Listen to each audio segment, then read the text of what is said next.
welcome to another edition of Old Max Nuggets, a Bryan's heating and air conditioning podcast where we get on here and we talk about common questions that the homeowner might have about their heating and air conditioning. My name is Brooklyn and I'm here with Bryan Nacarado, the owner and president of Bryan's Heating and Air Conditioning.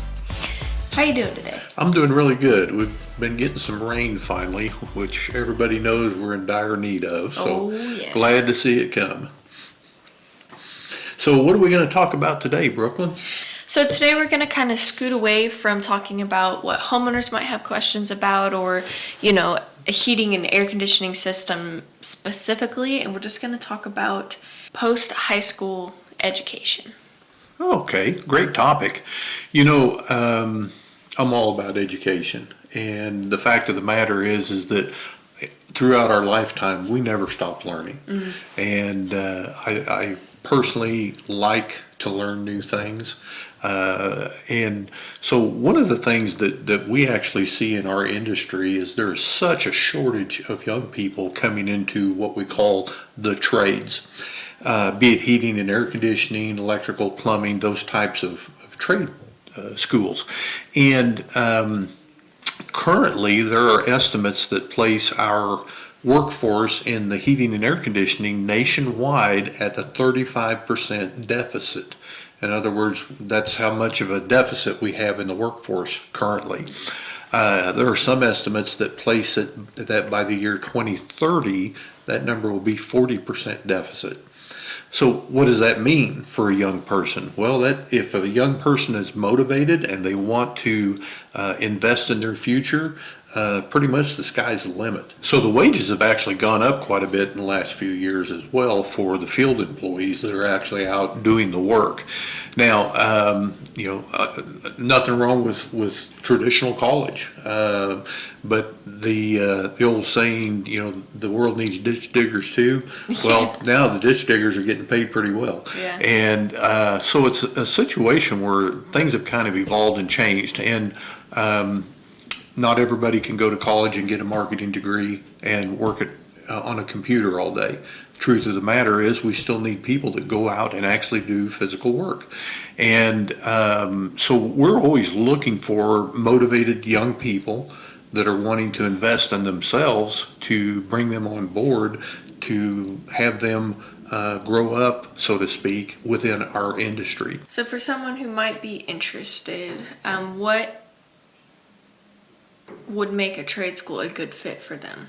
Good question. So there are times when some people want to go to school, they want education, they want to improve themselves, they want to be successful, but what we'll call the traditional college is not the best route for them. One of the advantages of the trade school is that it is specific to the industry that you're going into. So you don't spend a lot of time on things that are not pertinent to the particular trade. Now, I'm not saying that's necessarily the best way to go because, again, I like education no matter what it is.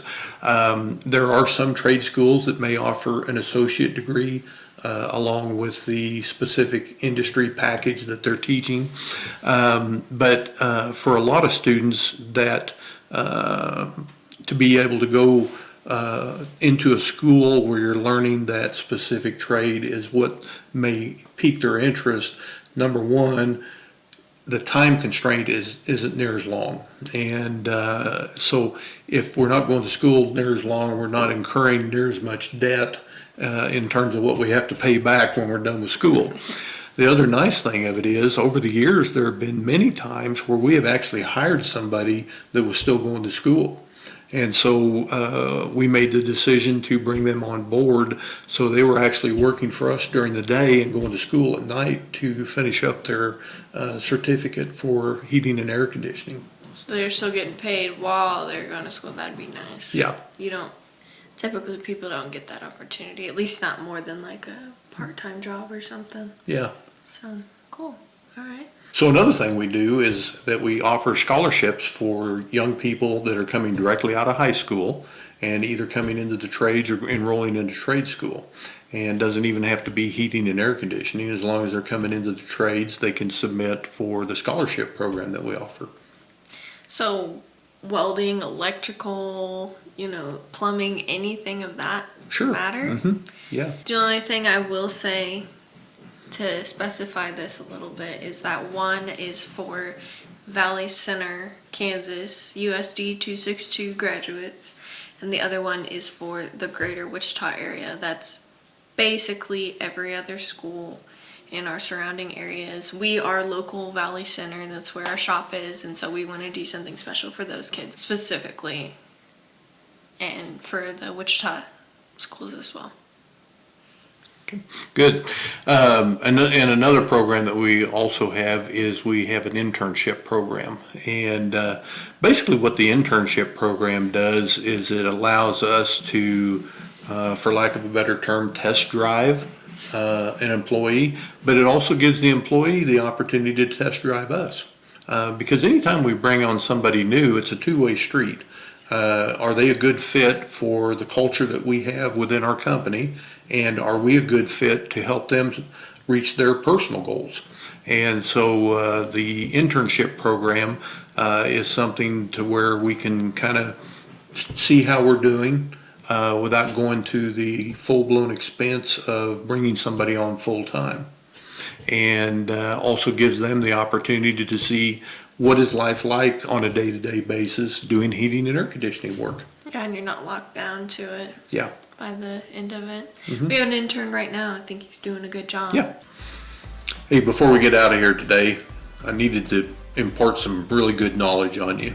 There's three kinds of people in this world. Those that can count and those that can't. Until next time, Old Mac out.